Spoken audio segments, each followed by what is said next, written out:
آس مسلم teacher کے پیارے ناظرین، ہم امید کرتے ہیں کہ آپ سب خیریت سے ہوں گے، اور ہماری دعا ہے کہ اللہ پاک آپ سب کو خیر و عافیت سے رکھے۔ محترم ناظرین و سامعین، آج کے عمل کے حوالے سے ایک واقعہ آپ کے سامنے رکھنے جا رہے ہیں۔ وہ واقعہ کچھ یوں ہے کہ وہ شخص لکھتا ہے کہ کئی سال پہلے میں مالی طور پر بڑی تنگدستی کا شکار تھا۔ قرض داروں نے الگ پریشان کیا ہوا تھا، زندگی سے سکون و اطمینان رخصت ہو چکا تھا، کچھ سمجھ ہی نہیں آ رہی تھی کہ کیا کروں۔ تو اللہ کا کرنا کیا ہوا کہ ایک دن میں موٹر سائیکل پر کہیں جا رہا تھا کہ راستے میں ایک بڑی عمر کے بزرگ نے ہاتھ کے اشارے سے مجھے روکا اور کہنے لگے، بیٹا آج جمعے کا دن ہے، مجھے نماز میں دیر ہو رہی ہے، آپ مہربانی فرما کر مجھے مسجد کے قریب چھوڑ دیں۔ میں نے انہیں اپنے پیچھے بٹھا لیا اور قریبی ایک مسجد کے قریب انہیں اتارا۔ انہوں نے نیچے اتر کر مجھے بازوؤں سے پکڑا اور فرمایا کہ آپ بھی نماز پڑھ لیں۔ میں شرم کی وجہ سے موٹر سائیکل کو سائیڈ میں لگا کر ان کے ساتھ مسجد میں داخل ہو گیا اور وضو کرنے لگا۔ وضو کے دوران شیطان مجھے ورغلا رہا تھا اور میرا قطعی نماز پڑھنے کا کوئی ارادہ نہیں تھا۔ میں سوچ رہا تھا کہ وضو کر کے مسجد سے نکل جاؤں گا۔ میں جیسے ہی وضو کر کے کھڑا ہوا اور باہر کی طرف نکلنے لگا تو اتنے میں جماعت کھڑی ہو گئی۔ چونکہ جمعہ مبارک کا دن تھا، مسجد میں لوگوں کا بے پناہ رش تھا۔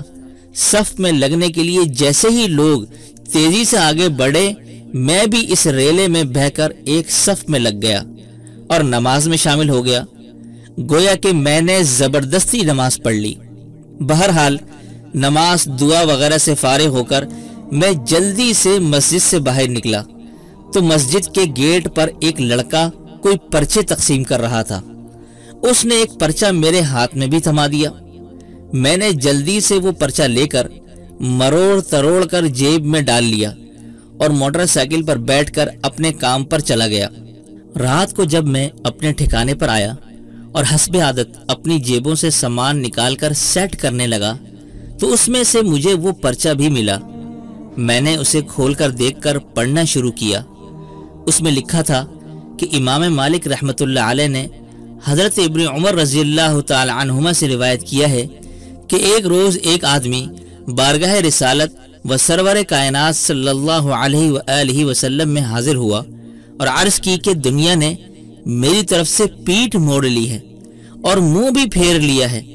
سرکار دو جہاں صلی اللہ علیہ وآلہ وسلم نے اس آدمی کو فرمایا کہ ملائکہ کی جو نماز اور اللہ کی مخلوق کی جو تسبیح ہے اس سے تو کیوں غافل ہو گیا ہے؟ اسی کے صدقے ان سب کو رزق بھی دیا جاتا ہے۔ جب صبح صادق طلوع ہو تو یہ تسبیح 100 بار پڑھ لیا کرو، سبحان اللہ و بحمدہ، سبحان اللہ العظیم، استغفر اللہ۔ سرکار دو جہاں صلی اللہ علیہ وآلہ وسلم نے فرمایا کہ دنیا تیرے پاس ذلیل ہو کر آئے گی۔ اپنے آقا و مولا علیہ الصلوۃ والسلام کا یہ ارشاد سننے کے بعد وہ آدمی واپس چلا گیا، کچھ مدت ٹھہرا رہا، پھر حاضر ہوا اور عرض کیا، رسول اللہ میرے پاس اتنی دولت آ گئی ہے کہ مجھے اس کے رکھنے کی جگہ نہیں ملتی۔ ایک بزرگ کے بارے میں بھی مشہور ہے کہ وہ اپنے ساتھیوں کو فجر کی سنت اور فرض کے درمیان یہی والا عمل پڑھنے کی ترغیب دیا کرتے تھے۔ بہت ہی مجرب نسخہ ہے۔ میں یہ واقعہ پڑھ کر بڑا خوش اور مطمئن ہوا اور میں نے اس کے بعد 5 وقت کی نماز جماعت کے ساتھ پڑھنا شروع کر دی اور ہر نماز فجر کے بعد ان الفاظ کو پابندی سے پڑھنا شروع کیا اور اللہ سے ہر روز خشوع اور خضوع کے ساتھ دعا کرتا کہ یا اللہ میری تنگدستی بھی دور فرما دے۔ چند ہی مہینوں میں یقین جانے میرا سارا قرضہ بھی اتر گیا اور میں خوشحال بھی ہو گیا اور الحمدللہ اب تک خوشحال ہوں۔ آپ میں سے کوئی بھی عمل کر کے دیکھ لے، انشاءاللہ ضرور اسے کامیابی ہوگی۔ تو محترم ناظرین و سامعین، یہ تھا وہ عمل کہ جس کو اپناتے ہوئے اس شخص نے اپنی تنگدستی کو خوشحالی سے بدل ڈالا۔ تو آپ حضرات سے بھی میں یہی گزارش کروں گا کہ آپ لوگ بھی